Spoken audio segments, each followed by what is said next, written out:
साथियों सलाम नमस्ते सत श्री अकाल और जय भीम जोहार। साथियों पीछे आप देख रहे हैं रिम्स का ट्रॉमा सेंटर है। यहाँ वो व्यक्ति एडमिट है जिसके बारे में चर्चाएं बहुत तेज हैं, डुमरी से लेकर राजधानी रांची तक।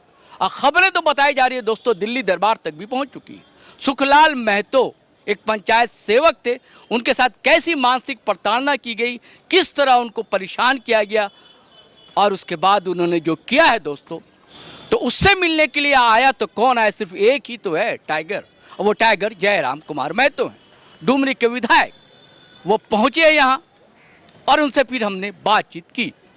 और वो दोस्तों मैंने पहले भी बताया था पिछले वीडियो में, वो आंदोलन करने के लिए तैयार बैठे हैं। और उसके बाद क्या क्या बताया है उन्होंने, चलिए आपको सुनवाते हैं। सिचुएशन काफ़ी गंभीर है, क्रिटिकल कंडीशन में है, लेकिन जब तक सांसें हैं तब तक आस है। और सांसें हैं यानी संघर्ष है, तो निस्संदेह हम प्रार्थना करते हैं कि कोई अनहोनी ना हो और वो स्वस्थ हो। हालांकि डॉक्टर ने बताया कि सिचुएशन जो है काफ़ी मतलब गंभीर है और ये कहीं ना कहीं सिस्टम की लापरवाही है और बिल्कुल संवेदनहीनता भी है। विशेषकर वीडियो महोदया जो वहाँ की है, उनकी संवेदनहीनता है। अगर उनके परिवार के लोग होते हैं तो क्या वो इसी प्रकार की संवेदनहीनता होती? नहीं होती, संवेदना होती, भावना होती। जबकि उनको मालूम था कि ये शख्स पत्र लिख चुके हैं, उनको मालूम था कि वे प्रखंड परिसर में आत्महत्या का प्रयास करेंगे। तो सबसे पहला काम जो प्रखंड विकास पदाधिकारी है, उनको तो सबसे पहले स्थानीय थाना प्रभारी को सूचना देना चाहिए था, या फिर अपने 2 स्टाफ को वहाँ पर डिप्यूट करना चाहिए था कि यदि सुखलाल महतो आते हैं तो उनको आप अपने कस्टडी में ले लीजिएगा, ताकि वो कोई ऐसी घटना ना करे। क्योंकि निसंदेह आत्महत्या करना भी एक अपराध है, तो उनको उस अपराध से रोकने के लिए पुलिस थी। आप प्रखंड विकास पदाधिकारी हैं, आप पुलिस को सूचना देते हैं, आपके कुछ ही कदम में वहाँ थाना है, आप थाना प्रभारी को सूचना देते हैं कि आप इनको कस्टडी में ले लें। यानी आप बिल्कुल वहाँ उन्होंने गैर जिम्मेदाराना हरकत किया। उन्होंने बिल्कुल अपना जो उनका मानवता था, वो मानवता उनका कहीं नहीं दिखा। अगर वो मानवता जरा सा भी दिखाती तो आज ये स्थिति उनकी नहीं होती। बिल्कुल, जब चूंकि कोई भी अगर चूंकि वो सूचना दे के आ रहा है, अगर मान के चलिए कोई व्यक्ति कल को अगर विधायक के आवास में करने आ रहा है तो जाहिर सी बात है अपने समर्थकों को कहेंगे कि मेरे आवास तक ना पहुंचे, क्योंकि अगर वहाँ अनहोनी होगी तो हमको सवाल का जवाब देना होगा। हम तो पहला प्रयास करेंगे वहाँ तो वो पहुंचे ही ना, अगर वो दिखे तो उसको पकड़ के हम शांतिपूर्ण तरीके से कहीं बैठाएंगे। क्योंकि इंसान का डिस्टर्ब हो सकता है, हो सके 2-4 घंटे के बाद वो फिर जिंदगी के बारे में सोच लेता, उसको कुछ देर अगर हम पकड़ के बैठा लेते तो बिल्कुल ये चीज़ें वहाँ नहीं दिखी। यानी वीडियो को बिल्कुल भी संवेदना नहीं दिखी। उनकी संवेदना ना होने के कारण आज ये बहुत बड़ी घटना घटी है, जिसका सीधा दोष उन पे जाता है। क्योंकि आरोप सीधा उन पर था, मानसिक प्रताड़ना का आरोप था, उनके साथ और 3 कर्मचारियों पे आरोप था और सीधा उन पे आरोप था। और चूंकि वो कह के आत्महत्या कर रहे हैं कि हम प्रखंड परिसर में ही आत्महत्या करेंगे, तो ऐसी परिस्थिति में उनको वहाँ 2 प्रखंड कार्यालय के 2 सिपाही या फिर 2 स्टाफ को वहाँ डिप्यूट करना चाहिए था कि जैसे ही पंचायत सचिव सुखलाल महतो आएंगे उनको आप अपने कस्टडी में ले लें, या फिर उनको स्थानीय डुमरी थाना प्रभारी को सूचना देना चाहिए था कि अमुक शख्स जैसे आएगा आप उनको गिरफ्त में ले लें।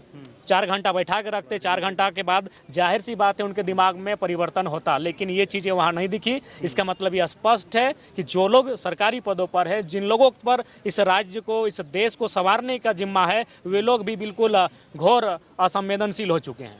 ऐसी नौबत क्यों आई जयराम जी, क्या लगता है आपको? टीम गठन किया गया है, कितनी उम्मीद है? देखिए, निसंदेह आज जिस प्रकार से ये किसी एक ब्लॉक का नहीं है, झारखंड के लगभग हर एक ब्लॉक का विषय है कि आज ब्लॉक में जो है जिस प्रकार की व्यवस्था है। कुछ दिन पहले ही आपके गिरिडीह जिला में ही एक ब्लॉक में सीधे पथराव ही हुआ था, बीडीओ और सीओ की गाड़ी पे खूब जोरदार तोड़फोड़ हुआ था, जनता ने ये किया था। तो ये चीज़ें स्पष्ट कर रही हैं कि आज सरकार को, मैंने विधानसभा का जो बजट सत्र था उसमें भी मैंने कहा था कि जनता आपके बजट को नहीं समझ रही है कि आप कितना बजट दे रहे हैं, क्या नियम यहाँ बैठ के बना रहे हैं, कारा के लिए नियम बना रहे हैं या शिक्षा के लिए या स्वास्थ्य के लिए। जनता थाना को समझती है, जनता ब्लॉक को समझती है, जनता अंचल को समझती है। वहाँ अगर आप करप्शन को दूर कर लेते हैं, वहाँ अगर आप रिश्वत और घूसखोरी को दूर कर लेते हैं तो झारखंड को जनता स्वर्ग मानेगी। और मैंने चेताया भी था बजट सत्र के दौरान, लेकिन आज सरकार निरंकुश है। ब्लॉक पे वो निरंकुश है, आज थाना पे निरंकुश है, आज वो अंचल पे निरंकुश है। उसी का कारण है कि इस प्रकार की घटनाएं घट रही हैं। और निसंदेह मैं तो स्पष्ट कहता हूं, अब यहाँ से जाने के बाद मैं व्यक्तिगत तौर पर मैं जो जितने भी मेरे विधानसभा के अंतर्गत प्रखंड है उनमें जितने भी स्टाफ कार्यरत हैं, मैं उनके तमाम कुंडली को खंगालूंगा, और जिनमें भी हमें जरा भी संदेह होगा आय से अधिक संपत्ति का, जिनमें हमें जरा सा भी संदेह होगा कि उन्होंने गलत तरीके से कुछ धनराशि जमा किया है, हम फौरन, जिस प्रकार हमने माननीय मंत्री महोदय को पत्र लिखा है, हम एसीबी को पत्र लिख पर उन पर कार्रवाई करने, उन पर जांच करने के लिए हम कहेंगे। जयराम जी, कौन सा मामला को लेकर उन्हें प्रताड़ित किया जाता है? देखिए, जहाँ तक हमने थोड़ा सा, चूंकि हम भी आउट ऑफ स्टेट थे और हम सुबह सुबह ही आए हैं, तो जब हम आके जांच पड़ताल किए, मैंने जानने का प्रयास किया कि क्या मसला है, तो सामने आया, चूंकि वह पंचायत सचिव हैं, तो जो अबुआ आवास है, इंदिरा आवास है, प्रधानमंत्री आवास है, उन पर वो देख रेख करते हैं। तो बगल के जो रोजगार सेवक हैं और उस जो जिस पंचायत में थे वहाँ के जो मुखिया हैं पति, उनका शायद कोई संबंध था, वो दबाव बना रहे थे किसी मतलब ऐसे व्यक्ति को आवास देने के लिए जिनका शायद अच्छा खासा 4 या 6 कमरा है। तो ये बुजुर्ग आदमी लोग थोड़ा सा पैसे, लोभ का लालच बहुत कम करते हैं। इन्होंने स्पष्ट कह दिया कि ये प्रोटोकॉल का उल्लंघन है, उनका अच्छा खासा इनकम होता है, उनके पास ऑलरेडी पहले से आवास है, इस तरह के मामले आए। और चूंकि एक मामला सामने जो आ रहा है, ये आ रहा है कि वहाँ पर मतलब प्रखंड के लोग जो डाटा ऑपरेटर अपना बैठा के रखे हैं, बीडीओ, सीईओ, उन लोग क्या करता है कि इनडायरेक्ट रूप से एक उगाही करने का वो लोग काम करते हैं। तो उसमें इनको शायद प्रेशर बनाया जा रहा था, जैसा हमें सूचना मिली है। उसके बाद हमने तो स्पष्ट भाई जांच करने के लिए विभागीय मंत्री से बात किया है, उनसे टेलीफोनिक भी बात हुई है, उनसे निसंदेह अब देखते हैं, दूध का दूध और पानी का पानी होगा। लेकिन आज कम से कम इस लोकतांत्रिक मूल्यों को अगर बचा के रखना है तो कम से कम थाना, ब्लॉक, इन पर आम जनता की आस्था बनी रहे, उसके लिए अगर ब्लॉक परिसर में इतनी बड़ी घटना घटी है तो उस पर त्वरित कार्रवाई करनी चाहिए, जांच करनी चाहिए और एक निष्कर्ष पे आना चाहिए। मुख्यमंत्री को भी पत्र लिखेंगे आप? नहीं, देखेंगे, जब इनसे नहीं होगा तो निसंदेह लिखेंगे। चूंकि ये ब्लॉक का मामला है, ब्लॉक ग्रामीण विकास का मामला है, तो मैंने ग्रामीण विकास विभाग की जो मंत्री हैं हमारी दीदी दिव्या सिंह पांडे जी को, उन्होंने मैंने रात के लगभग 2:30 से 3 बजे के बीच पत्र लिखा है। मैंने रास्ते में ही पत्र को लिखा है। निसंदेह वो हमारा रूट ही है, आंदोलन हमारा रूट ही है। आज लगातार हम लोग आंदोलन में हैं भी, लेकिन चूंकि अभी हम लोग उस जगह पर हैं जहां हम लोग अपनी कलम की ताकत से भी बात कर सकते हैं, तो इस लिहाज से हमने अपनी कलम का इस्तेमाल किया है। हमने विभागीय मंत्री को सचेत किया है, मुख्य सचिव, और गिरिडीह जिला के उपायुक्त को भी मैंने सूचना दी है। जयराम जी, आप कहते हैं कि भ्रष्टाचार और कमियां काफ़ी हैं, लेकिन जब इसको उजागर करने के लिए सरकारी अस्पतालों में पत्रकार जाते हैं तो मंत्री द्वारा, स्वास्थ्य मंत्री द्वारा फरमान जारी किया जाता है कि सरकारी अस्पतालों में ये पत्रकारों को घुसने नहीं, उनको तो जो अगर सरकारी अस्पतालों में या फिर कहीं भी सरकारी सिस्टम में अगर कोई पत्रकार जा रहे हैं या फिर कोई सोशल मीडिया में जिनका अच्छा पकड़ है, जो सामाजिक चीज़ों को दिखाते हैं, तो उनको उनका शुक्रिया करना चाहिए।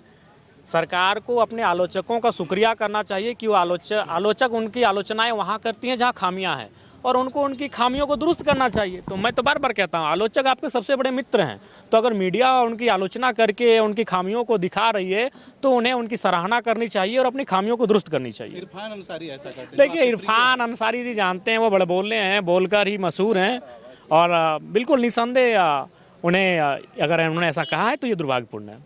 झारखंड का स्वास्थ्य जो स्थिति है मौजूदा समय में, आपको क्या लगता है अभी जो इलाज चल रहा है, खास करके रिम्स की बात कर ले या फिर और जो सरकारी अस्पताल है, वो वाकई जो है खुद इलाज की ज़रूरत है उनको? जी, निसंदेह मैंने बार बार कहा है कि रिम्स का वजन काफ़ी ज़्यादा हो चुका है। आज दूसरा रिम्स नहीं, हमें लगता है कि कम से कम प्रत्येक प्रमंडल में प्रयास होना चाहिए रिम्स जैसा अस्पताल हो, और जहां उपकरण ठीक ठाक हो, जहां फैसिलिटीज़ ठीक ठाक हो, और डॉक्टरों की संख्या ठीक ठाक हो, और उनकी लगन और तत्परता ठीक ठाक हो। ठीक, आप अकेले हर जगह कैसे देखेंगे विधायक जी?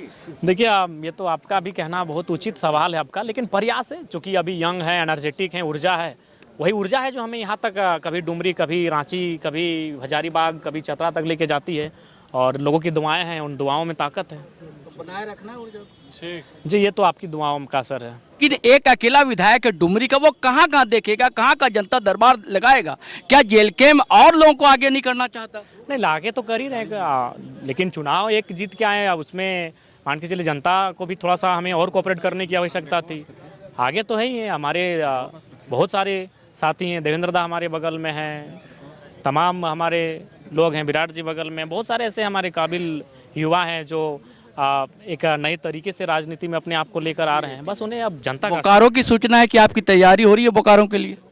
देखिए, निसंदेह बोकारो घर है, घर के बगल का है, बोकारो धनबाद हम लोग का घर है और वहाँ तैयारी की आवश्यकता नहीं, वहाँ के लिए हम लोग तैयार हैं। जितना हमारा सामर्थ्य है उसके अनुसार हम लोग तैयार हैं। क्योंकि शंका है कि श्वेता सिंह की विधायकी जा सकती। देखिए, वो तो भाई चुनाव आयोग का गाइडलाइन, वो नियम, उस नियम के बाद जो होगा उस पर तस्वीरें सामने। हाँ, जैसी तस्वीरें सामने आएंगी उसके बाद हम लोग भी निर्णय लेंगे।